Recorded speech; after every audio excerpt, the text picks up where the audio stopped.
All right, it's telling me we live and it's also telling me that we shut down. So let's see. Okay. Well, I see live in the corner. Says live Lord help us. second. I always have so much drama. I'm like, I call myself the queen of technological issues. And So then this when you one, go to okay, so I see Facebook, James Cena is live. all right, then here we go. All right, good Okay. evening, everyone. I'm having technological issues as usual. You all anticipate that, right? Well, tonight I'm excited because I have my I guess I shouldn't say she's my niece, but she is my niece. I'm trying to Yes. stay professional.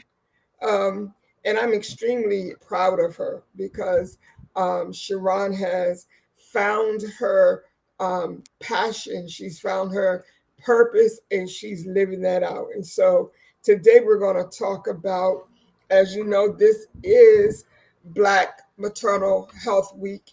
And so we're going to talk about the reality that Black women do not get adequate care or um, even equal care in the healthcare system, period.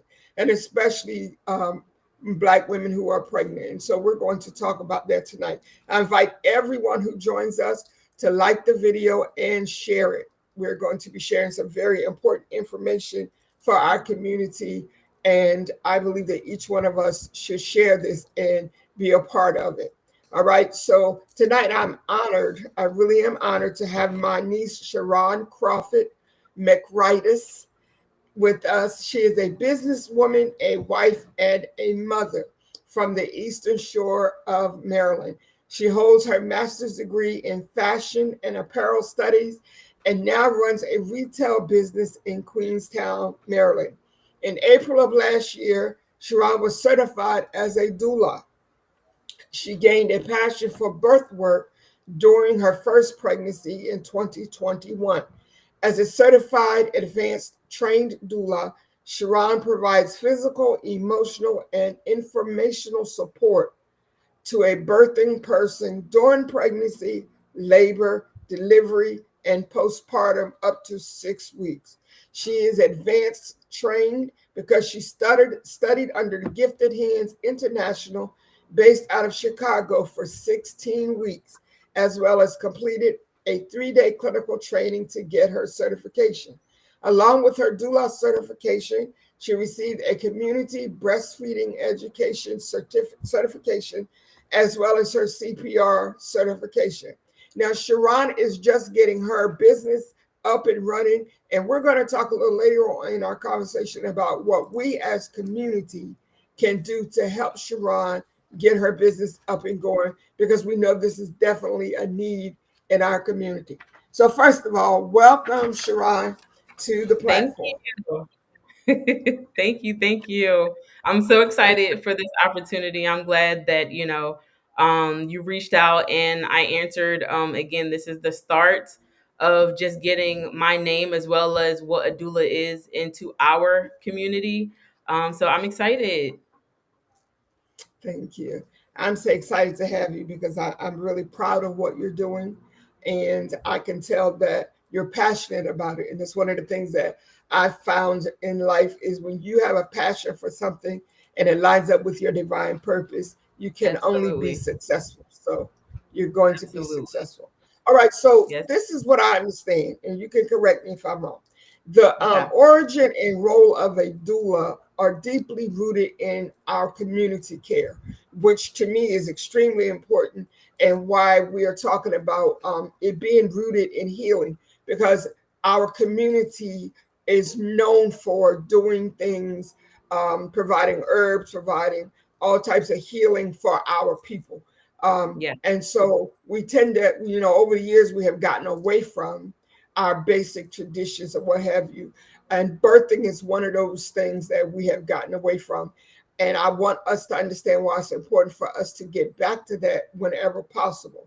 Although the Yeah. term and the professional practices of being a doula have evolved over time, basically, our need for somebody to support us and be there with us physically and emotionally is very important.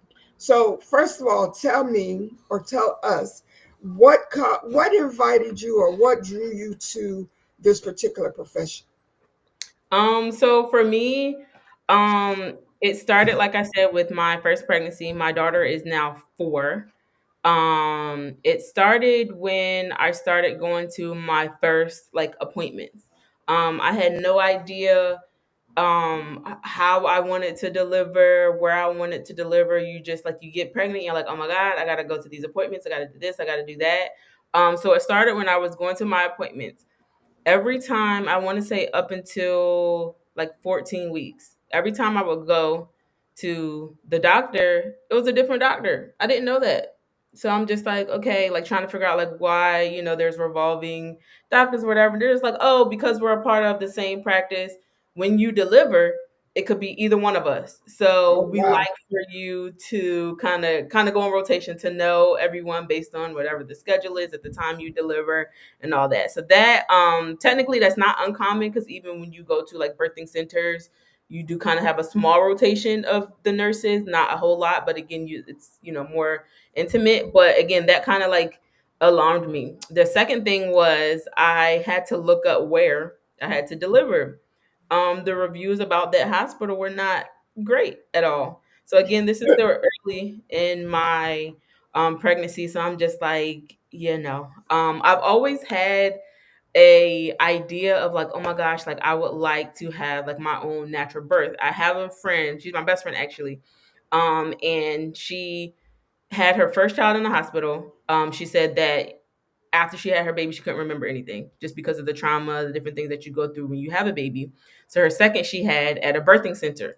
So again, at that point, I'm almost, 20 weeks pregnant. So I start to think like, okay, how do I want my birth to go? How in Right. control do I want to be in my own birth? How my baby gets here? So started doing my research and um, I switched providers. I switched from a regular doctor's office to going to a birthing center. So I started to see midwives. From that point, granted, my first child, I didn't have a doula. But with my second, literally a year later, no judgment, I had a doula. Complete opposite experience. Although I still had my first child in a birthing center, it was still, more free. I could move around. I could do what I want. I could eat if I wanted to. Like it was a whole lot different. The difference with the doula was my labor was much shorter. I felt a lot more positive about the experience of my birth, although my first one was still very empowering. It was definitely something that I felt the difference in.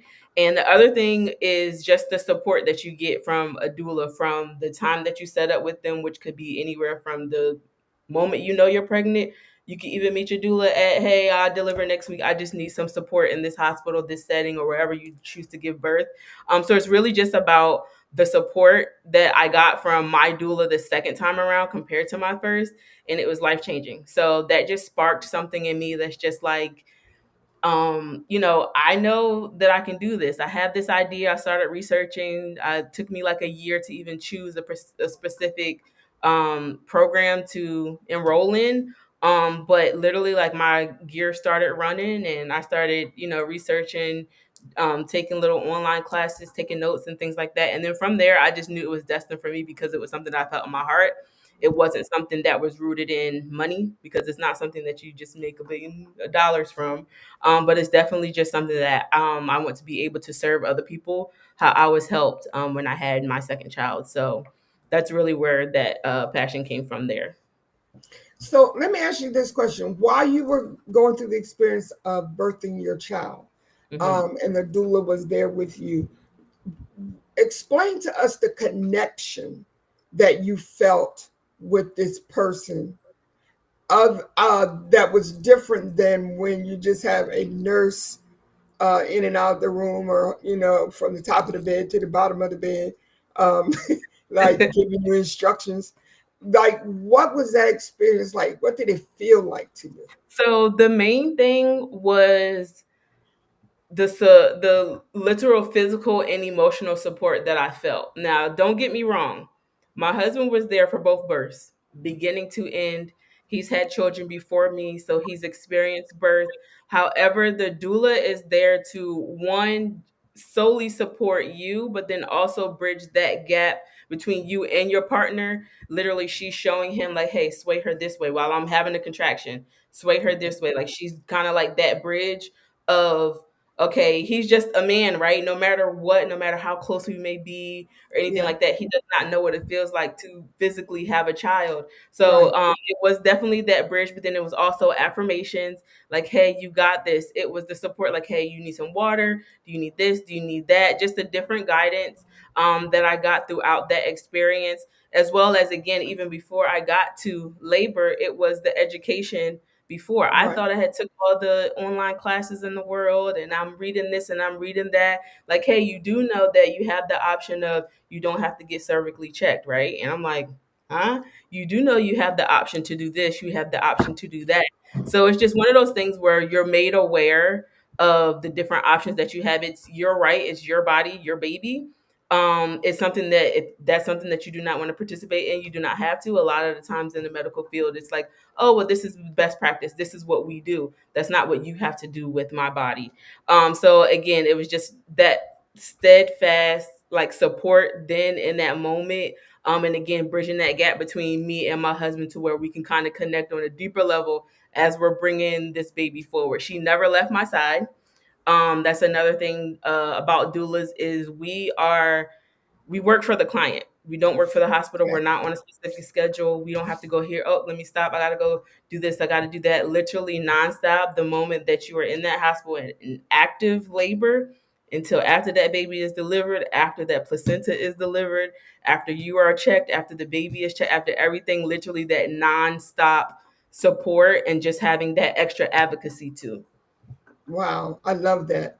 Well, I'm way past the age of doing going to that again.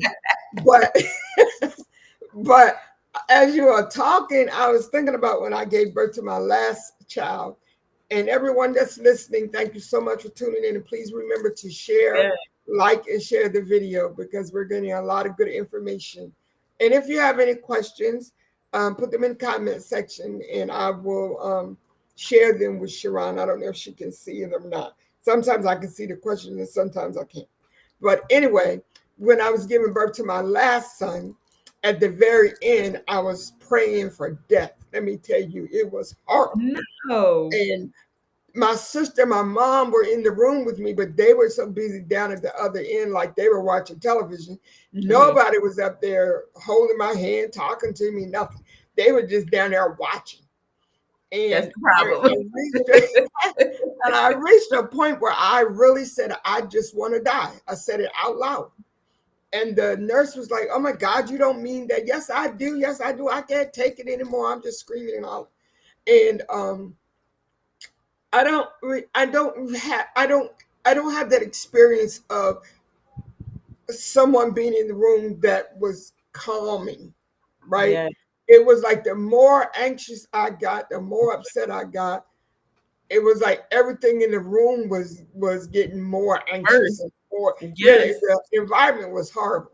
So Yeah. when I hear stories about people about doulas, I'm thinking, wow, I wish I had had that experience. So Sharon, let me ask you this question. I Mhm. want to make sure that we understand this. What is the role of a doula? Well, we've already talked about that, but how does that differ from a midwife? So the role of a doula again is I am non-medical. I'm a non-medical professional. So I cannot administer IVs. I can't give you any medicine. I can't even really give you medical advice until it's to the point where like, hey, you're showing symptoms of XYZ, connect with your provider. So definitely I'm non-medical, although a midwife is.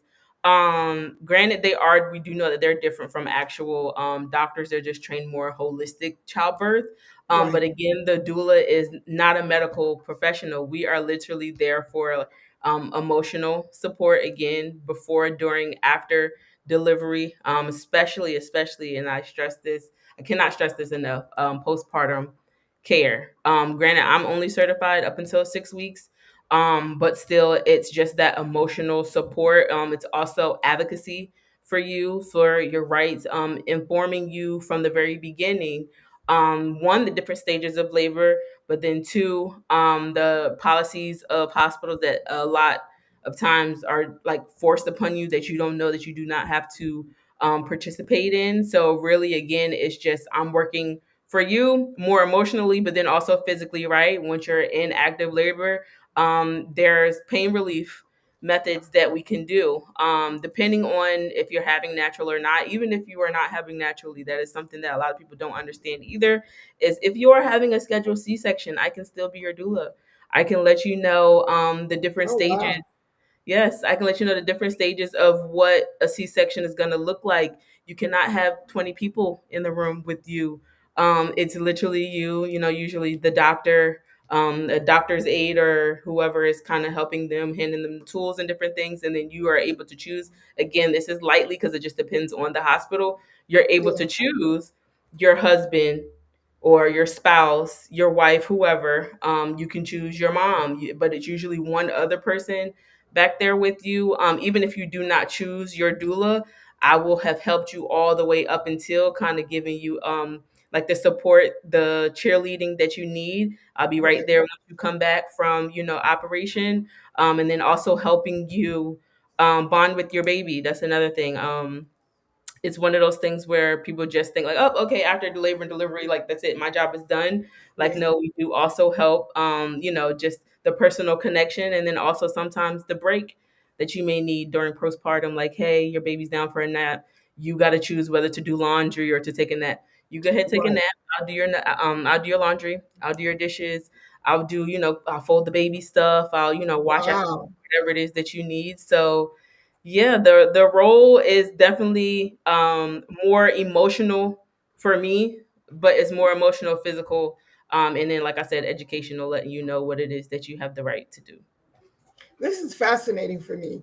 And when I first decided that this was the conversation I wanted to have during the Black Maternal Health Week, um, in my head, I kept going back to visualizing um, our ancestors, our grandmothers, and our great grandmothers giving birth and not in a hospital The and field. not, yeah, and the women would be there offering support.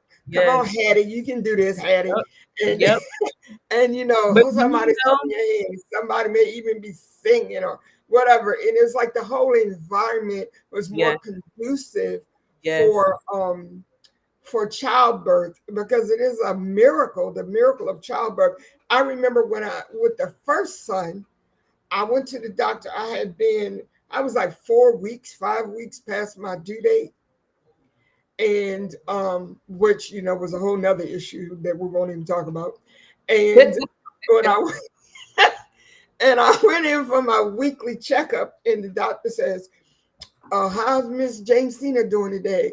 And you know me, I said, she's sick of coming in here. That's how she told Right. me. I'm tired. But like, enough is enough. He said, Yep. okay, I tell you what, get up on the table. I'm going to break your water, going up to the hospital. We're going to have this baby today. It was just so anesthetic. It wasn't like any emotion. It wasn't like, oh, I'm so sorry you've been, going through. All right. It was just like, get up on the table. He broke my water. He said, I go straight to the hospital. Yes. So Um, here's the thing, right? A lot of it's just how our world is set up now. Having a child, I have to make this clear. Having a child is not a medical event. Having a child is literally like our natural like way of living, right? It's what our bodies are trained to do, something that we have no control over, right? You do at some point if you choose to, but again, birth should be spontaneous. That yeah. also brings me to the point of you said something about like you were way past your due date. That's another thing where due dates are actual guesses. A lot of women, including myself, you go by, okay, so this was the first day of my last period, right? That still does not mean that's exactly how old your baby is based on how long they measure your fetus at the time. So it's definitely a guess date. And I think us as a community, we have to take that lightly. Like, okay, if this is my quote unquote due date, let me give it a few weeks before, a few weeks after, Yeah. because again, your child in the way that your body is set up, your child is supposed to send signals to your body that, hey, I'm ready. That is just the natural way of how we Well, I'll were made. tell you one thing, whether he was ready or not, I was ready for He was him. tired, yes. Yes, But but the that is something issue, where, with me was uh, with both of my sons, I still had my cycle for 6 months yep, yep, after they told me I was pregnant. I'm like, are you crazy? Like, yeah, there's no way I'm pregnant. They were like, well, yeah, you are. yeah, Like, and so that's why they kept saying they couldn't get the date right. But mm-hmm, I just still think back to the actual birth and how different it would have been in a different environment. Like, it was yeah, very stressful, which, yeah, of course affects the baby. Um, absolutely. so wow, this Can is I talk powerful. about that for a second? You sure Um, can. when it comes to the environment, that is where also your doula can help you. Typically you would have a consultation early on, like whenever we would connect, me and the client would connect. I ask you about your birth plan. How do you want to birth? Where do you want to birth? I give you all the different options. If you don't know, that's okay. We will go through it throughout your pregnancy. We'll figure it out. But the environment is probably, if not the most important, not just for you, but for your baby to come in. Because you think about it, your baby has been in this cozy realm for 9, 10 months, right? They're comfortable, whatever. And now that it's time to come out, just imagine you Wow. when you wake up in the morning. Do you want to see bright lights?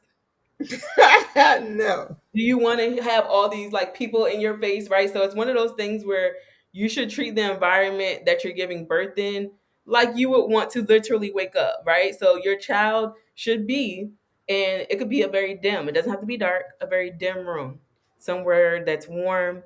You could have music in the back.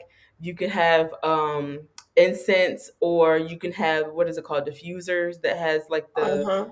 Yeah, and the like, essential you can oils. literally set up your environment the way that you want to. And again, with the help of your doula, I can make sure all of that is set up for you. One, not only for your baby to enter in a calm way, but then also for you. Labor is 80% mental than it is physical. 20% is physical. Your body is doing it for you. Yes, you have to push. Yes, you may have to do some extra work, but it's all mental. If you are calm, your baby will be calm. If you're screaming, you're rowdy, you're stressed, one, that stalls labor because your baby's like, I'm not trying to come out of there. Or they could come out, literally babies can come out stressed. Like, people don't realize, like, yes, you're supposed to hear the baby cry when they first come out, but your baby can be stressed, where your baby could live up to maybe a month, your baby doesn't sleep right, or your baby's not eating right. Your baby is stressed because you and your mama was going back and forth in a delivery room, and you didn't welcome that baby in a loving and calm environment. Like, that is That true. is so funny because I'm telling you, girl, at the very end, that woman was screaming at me. She got in my face like she was spitting in my face, and she was yelling, push, push. And I was like, I can't do it. I just want to die. I was now it's funny. It wasn't funny then. And Right, so but that's my thing. I can only imagine just how stressful that situation was. And the sad part about that is, though your last baby is however, many years old, there's women, even younger women, who still deal with that. They don't know what the right environment, the right space to bring their child in, because they don't know. They don't know that they have that option. Like, oh, I'm pregnant. that's I gotta right. have my baby in the hospital. You do not. And even if you do choose still a hospital, which again, I'm not against them. I'm not all for them either. That's another conversation. But it's one of those things where if you still choose a hospital setting, you can still have a very and powerful birth, because I and other doulas can be there to support you, advocate for you. If a nurse is just running in and out, talking, yapping, doing whatever, excuse me, ma'am, she would like some peace and quiet. Can you know what I mean? Like, we're able to do that. Not that we have to be combative or anything like that, Right, because that's not right. the environment that we want. But your entire team, whether it be the nurse, the OB, your spouse, your mom, whoever isn't, like, we should all be working together to welcome that baby with loving arms. Wow, that's powerful. Like, seriously.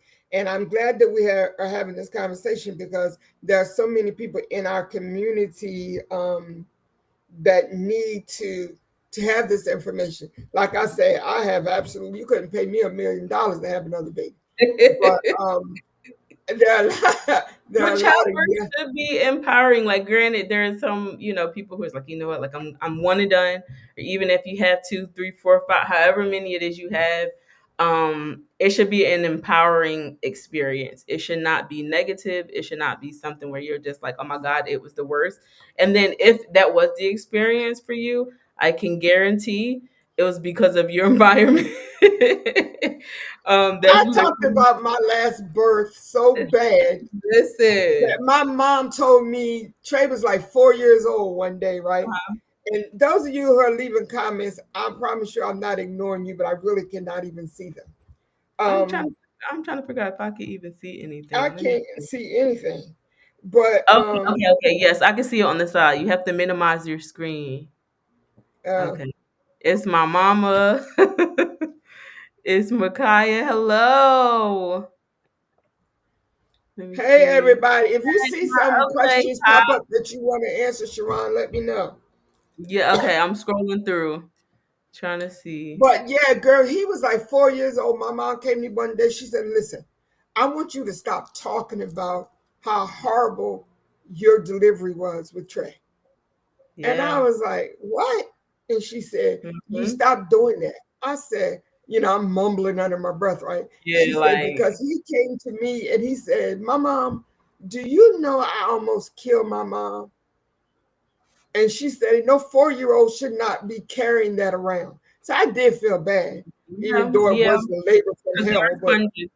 Babies are sponges, and then again, they don't realize, um, not of course not at that age, the impact of childbirth, right? So if you're saying like, "Shoot, you almost killed me. I was ready to die," blah blah blah, and he takes that back, everybody's like, "What?" And then the other thing is, I have to say this too.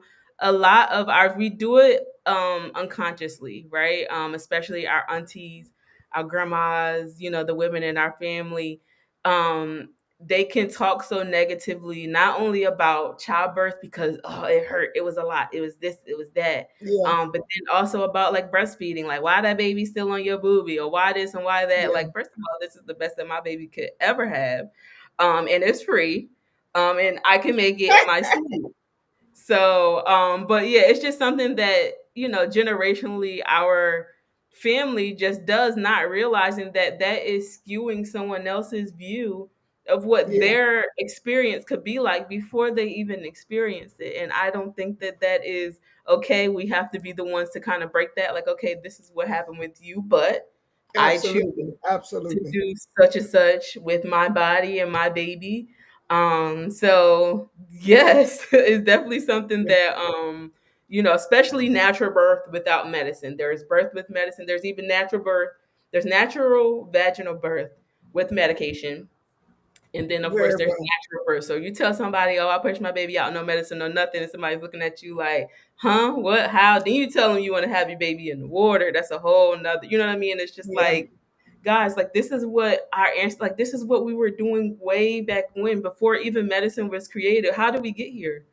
Like, how did we get here? Like, how was, you know, I how did love we it. get to the point where, and the thing about doulas is, though it was not necessarily a term used a lot in the back and well back in the day, but our first doulas, think about it, were our moms. They were Yeah, our grandmoms, they were our aunties, where it's just auntie, like, that's oh, right.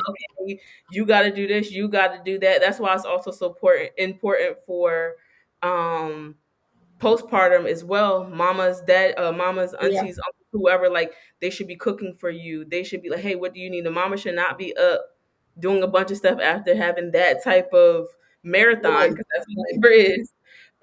So yeah, our first doulas were in fact our own family members.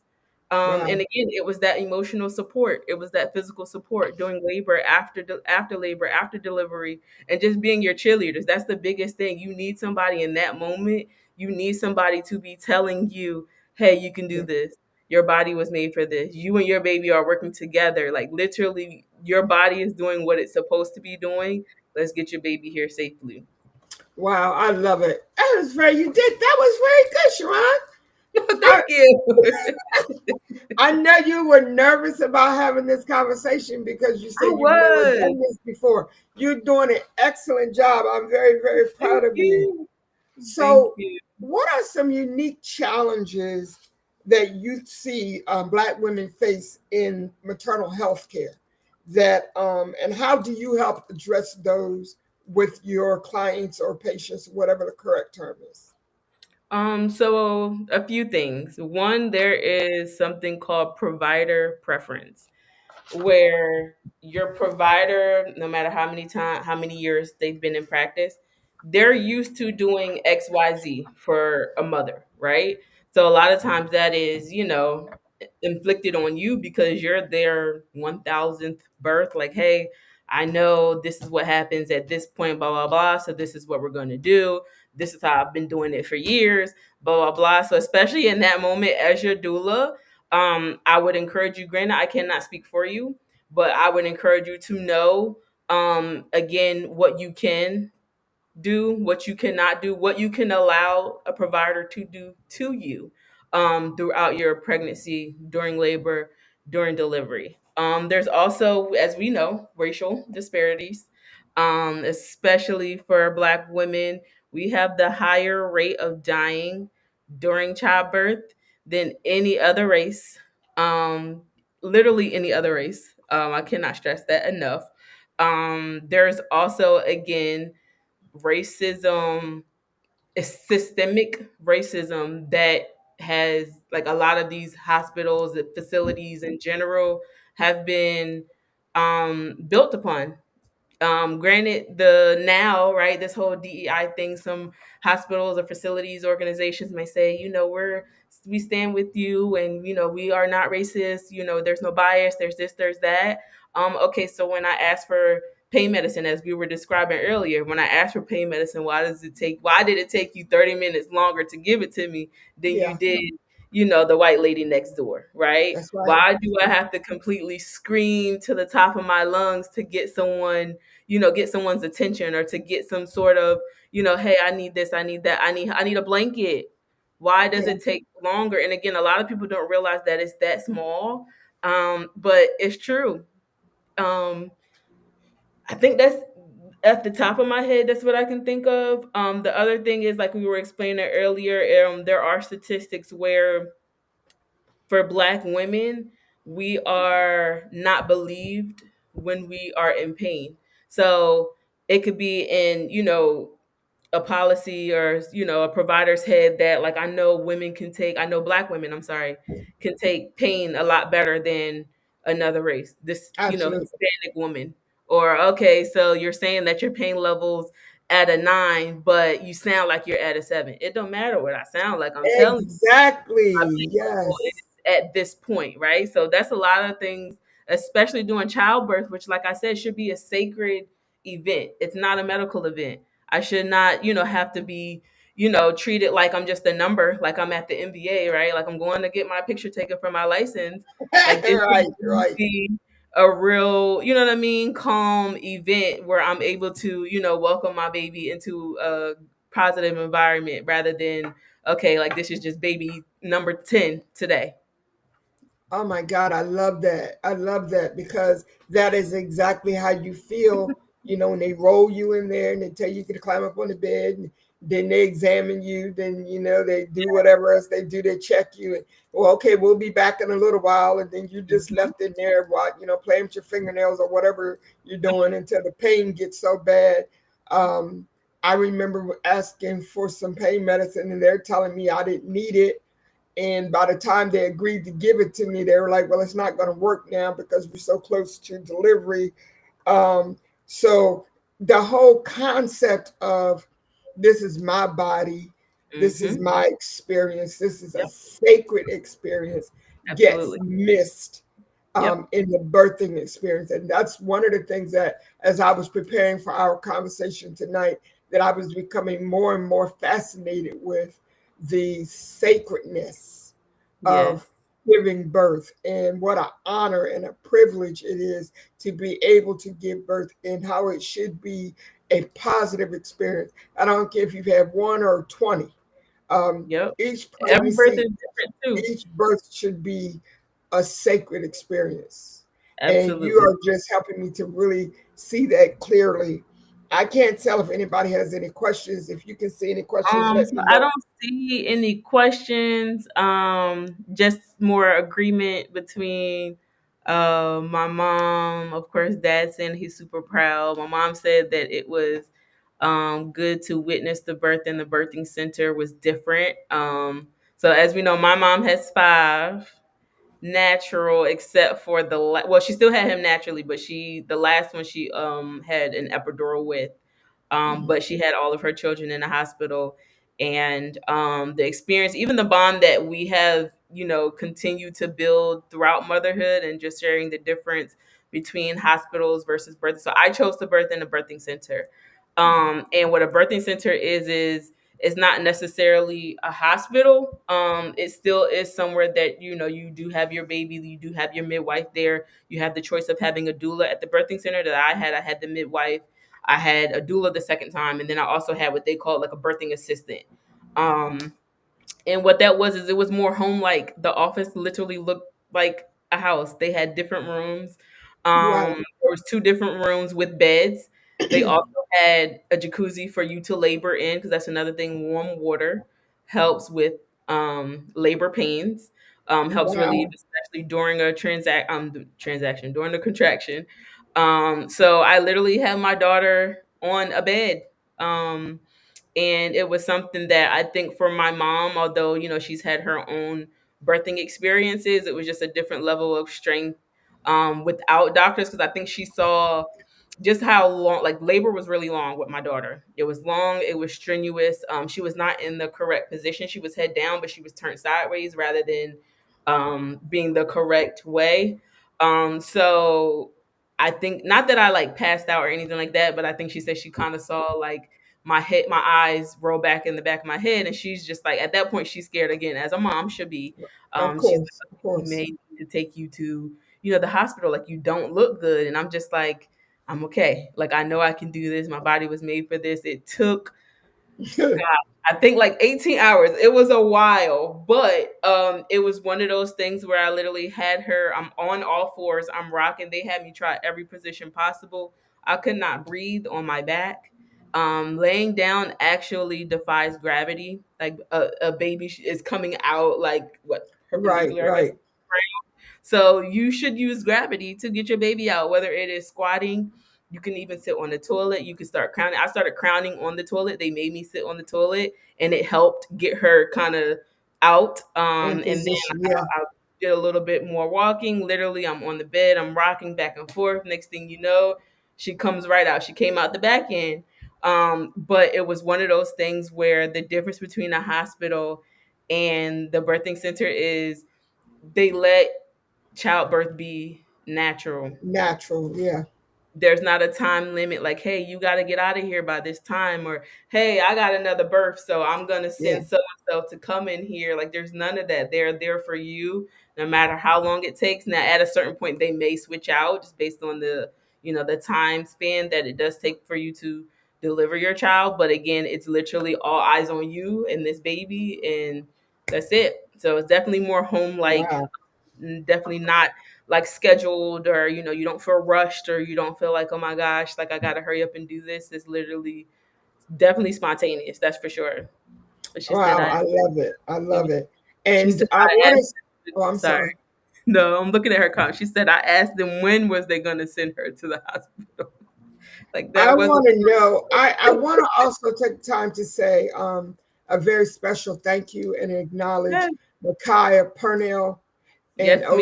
Ocean's Garden, um, who are sponsoring this Black Maternal This week, Health Week, and absolutely. who invited A Mother's Cry and Sylvia's Sister Circle to be a part of it. And I'm honored and I'm humbled that Makai invited me in, because I know she is a firm advocate of Mhm. natural birth, Yes, I traditional. believe she had hers natural at home. She Correct did. me if I'm wrong, but And yeah. that's what kind of it like started my wanting to know more Uh-huh. about it. Yeah. And so Yep. then when she invited me to collaborate this week, of course, my first thing was I want to talk to someone about the natural childbirth and Yep. to, because I really think that we need to do more things that bless our community and that build our community, and less things that society has told us that we should be doing that are detrimental to our health. Now, Yes. I'm going to wind this up, but I want to talk a Okay. little bit about advocacy and solutions. So I want Okay. to ask you, how can more Black women get involved in this field of being a doula or a midwife or a birth worker? How can we get involved in that? So one, it just starts with the passion for being of service, because it's definitely something where it's not about you, it's not about your opinions, it's not about your views, it's not about your experiences. It is being someone of service to someone else in probably the most vulnerable state that they've ever been in. We're talking about somebody who's, butt naked, literally exposing themselves to push out or get cut open to have a child brought into this world. So it's definitely something that you should have a passion for, but also do your research. The internet will be your best friend. Make sure you check out different reviews for different programs. Like I said, I chose a more intense program because as I'm looking for different programs that I could be certified with, seeing that most of them are it's just a 3-day in-person course, and then you get all this jam-packed information in 3 days, and then that's it. Okay, boom, you're a doula, go ahead and go be effective, right? And it's one of those things where, because childbirth is such a sacred event, I don't know if I'm ready after just 3 days of training to Right, go help right. somebody. I could be the bridge between someone's life and death right now. 3 days is not going to cut it. So it's just not, because you think about it. Do doctors go get their license in 3 days? No. So it's one of those things where definitely research the reviews, but then also the transfer of how many people from that program are successful, and how many positive births came from this one particular institute or program or whatever it is. So it's definitely something that you have to research. But then the other thing is, always, always, always be open to learning. I do not know everything as a doula. I'm still learning. I feel like each childbirth is very different. There's something that you can pull from each one, but it starts with the passion. Do your research, and then be able to choose a program that you feel like will equip you enough to go out there and literally be the bridge for someone's, sacred event. I love it. I love it. Now, let me ask you this, Sharon. Having been trained in this field and working in this field, been exposed from a personal side and from the doula side, what are Mhm. some policy changes that you would like to see that would improve access to doulas for Black women, Black women? I would just like, so again, there are some hospitals who do not even allow doulas in the room.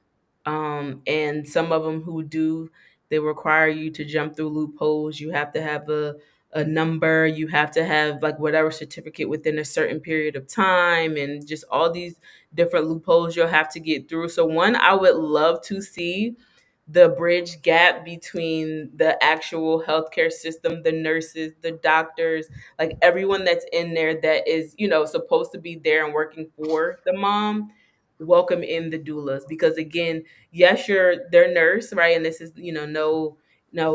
nothing bad to my nurses. There are some who are literally doulas, and they're not realizing that they're being a doula to this one mom because she may not Yeah, support. There are plenty of them that do that. But just, I would love to see that bridge gap where they're more welcoming to doulas and realizing that we're not against them at all. We're against that systemic racism that lives in this hospital, the different policies, but we're all here for the common goal of working for this birthing person and bringing this baby here. So just that bridge gap between us all, that we're all a part of the birth work team, and yeah. then not necessarily being against being natural. Just because someone, is moaning because they're going through having a contraction, that doesn't mean, okay, well, maybe we should, go ahead and give you this epidural. Do not try to encourage me to do anything that I said from the beginning I didn't want to do.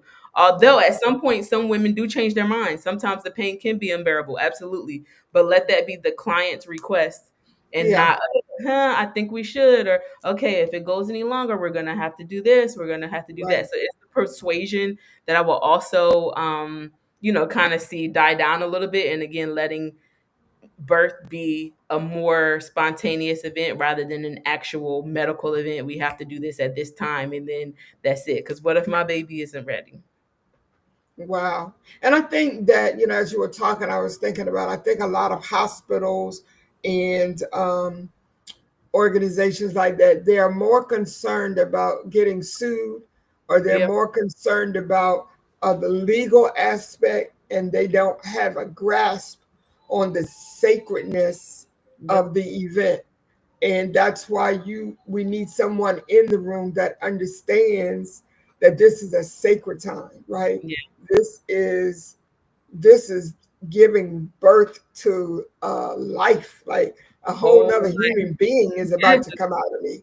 Yeah. um, and so that's what kind of like drew my attention to, because um, as I mentioned earlier, like I've been saying all week about my sister Sylvia's Hmm. experience, and how she got to the point where she was so sick that she had Yeah. to be medevac to Baltimore. Then she went into a coma. She Yep. went through all of that when there were signs for weeks and weeks Beginning. and weeks that Yep. something was wrong, but they Yep. just kept sending her back home.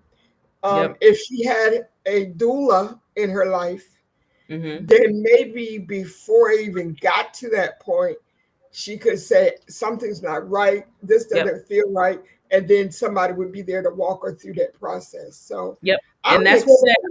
that's what that advocacy is there for. And then a lot of the times also what a doula can also help with is translate that medical jargon, right? Like sometimes doctors are talking in these terms or nurses are talking in these terms and you're like, I don't know what that is. Okay, so what they're saying is they're about to cut you open, or what they're saying is they about to bring in medicine to do XYZ. What they're saying is, so sometimes we need that translation as Yeah, patients, because again, I didn't go to medical school. I didn't become a nurse. I didn't become a doctor. So a lot of that also is just to try to translate that medical jargon to where you can understand that. And again, be that advocate for you where it's just like, hey, if you're having signs of XYZ, you should go see someone. If this yeah, person or this hospital or doctor, whoever turns you away, okay, there's another one 30 minutes away. I'll take you there myself. So just right, being right, that right. person and being that presence to make sure we catch that, because again, there's something called preeclampsia, and there are some women who experience it while they're pregnant. Some women experience it right at the end of their pregnancy. Some women could actually have seizures. They could have so many different things that happen to Yeah, them even after birth. You could be fine. You could have the birth, you could have a seizure, you could be losing blood, you could be doing this, you could be doing that. And your doula is that person that notices these signs that something isn't right. We should just go ahead and take you to the hospital. We're gonna, take you to your doctor. We're, Monday morning, if you feel like you're fine, okay, but we're still gonna make sure that we mention this. Because again, as you say, if your sister was able to be caught a while back before, it even got to that extreme, yeah, pretty sure the outcome would have been different. absolutely, absolutely. Well, let me look on there for me, Sharon, see if you see any Mhm. questions. As I said, I think Micaiah is still on here. I'm not sure, but I'm just excited, and I want to publicly thank Micaiah Pernoy and Ocean's Me Garden too. for Me this too. opportunity, because this is an unfamiliar topic for me, so I wasn't really sure how I was going to handle But this. But I told her today that, one, thank you for this platform, this opportunity, right? Because one, I was nervous. I usually don't, speak in this way. But it's something, as again, as some people may know, I just moved back to the shore. And after becoming a doula, literally my question is like, okay, like how can I get this started? Like, how can I, get out into the community? Who can I talk to, whatever? And then literally, here comes social media, and just seeing the work that she's done in this community alone. yes, Again, it's something that I have not been physically present for, but just seeing just that outpour of love that she has, the different things, the events, there's the different Absolutely. avenues that she's able to help others. So I also personally want to thank her. And believe it or not, I don't think I've met her in person. I think maybe once, but it's definitely something where like community, you cannot turn community down at You all. can't, you And can't. I'm And learning I'm that telling the you, older that I get. as long as I've been doing this a mother's cry thing, there are people that I've known for years and years and years that I still don't really get any support from. But Yep. Makai reached out to me. I think we hadn't even met in person yet. Hmm. And she said she when I talked about the Sylvia Sister Circle, she contacted me. She said, I got some things going on right now, but I really want to talk to you about your sister, Sylvia Sister Circle initiative, and Hmm. see what I can do to help you to, move that along, to get the, word out there. And that means more to me than I can probably ever tell her. But it says Absolutely. a lot about her personality and about her passion for Yep. community. And so I Absolutely. definitely wanted to mention that. And Sharon, I want to also say you have told us that you just relocated back to the Eastern Shore and Hmm. you're trying to get your um, business off the ground. What Yes. specific things do you need from the community to help you get things going? I think you told me you're waiting for your license, your LLC, Yes. So and then outside of that, I need a website. I okay, need to figure out how to navigate getting a website together so that I can be, contacted in a more professional way. Same thing with social media. Um and I think that's really the start. I have like, my own little like small little like business plan and what I want to do, the different services that I want to provide. It's not just birthing doula. Again, it's childbirth education up until you deliver, throughout, and then postpartum care even after. I want to provide services for women if they cannot afford a doula. I want to be able to do things like postpartum baskets. Like I put together a basket for you that has all the essentials that a mom would need after delivery. We're talking rolls, we're talking diapers, we're talking, books, we're talking self-care things, whether it's lotion, soap, whatever. So really just starting out, I need a website and try to get my social media together. And then after that, kind of going from there. I do also know that I want to say as of a few years ago, doulas have now been approved to serve the community through Medicaid. So Medicaid is approved. I just have to like once I get my LLC and all that like business foundation set up, I have to apply from not apply for it, but apply to be able to accept Medicaid, and then that takes a gotcha. period of time. But then it is also something where your health insurance can either completely pay or help pay for the service of a doula. Gotcha. All right, community. So there are many of us, well, not many of us, because technology is not my ministry, honey. But there are many people in our community that can help Sharon with her website, help her to get her social media footprint together. I want you to I want you to sit down and write out everything that you just said about Okay. the books and the baskets. Write down everything Okay. that you want to do. And as you write it out, we're going to speak to it Yes, and we're ma'am. going to believe it. It's going to manifest. So write it Absolutely. all down, detail by detail. We're going to take this step by step. And I will do what I can do Okay. through Sylvia's Sister Circle to also help you get the message out there and to get some visibility for what you're trying to do because it Yes. is much needed in our communities. All Yes, right, did ma'am. you have any closing words that you want to share with the audience before we go? Um, Nothing outside of, again, thank you to Micaiah, but then also to the community, being open minded to be able to receive, but then also um whether if you're not pregnant, or anybody close to you, the referral of how important a doula is to bringing life here. So outside of this, thanking everybody for this opportunity, but also be open minded to the change that being a doula and being in birth work can do for generations to come.